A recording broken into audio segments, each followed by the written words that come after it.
পর্ণ তারকা থেকে বলিউড কুইন, এতটা সাহস, এতটা কনফিডেন্স। সানি লিওনের জীবনটা আসলে সিনেমার চেয়েও বেশি ড্রামাটিক। কিন্তু জানো কি, এই সাহসী মেয়েটার জীবনের অজানা অধ্যায়গুলো শুনলে চোখ কপালে উঠবে। আজ জন্মদিনে শুনে নাও সানির সেই অজানা গল্প, শুধু রিল টক বিডিতে। শুরুটা একেবারেই সাধারণ একটা পরিবারের থেকে।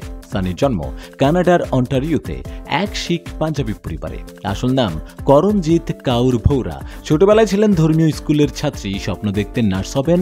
ভাবা যায়, হ্যাঁ, এমনকি জার্মান বেকারিতেও কাজ করেছেন কিছুদিন। কিন্তু ঠিক 19 বছর বয়সে তার জীবনে ঘটে বিশাল মোড়। সাহসী সিদ্ধান্ত, সরাসরি পর্ন ইন্ডাস্ট্রিতে এন্ট্রি, আর তারপর কয়েক বছরের মধ্যে ইন্ডাস্ট্রির অন্যতম পরিচিত মুখ। কিন্তু ভারতীয় মিডিয়ায় সানির প্রথম এন্ট্রি কি জানো? 2005 সালে এমটিভি অ্যাওয়ার্ডসে রেড কার্পেট রিপোর্টার হিসেবে।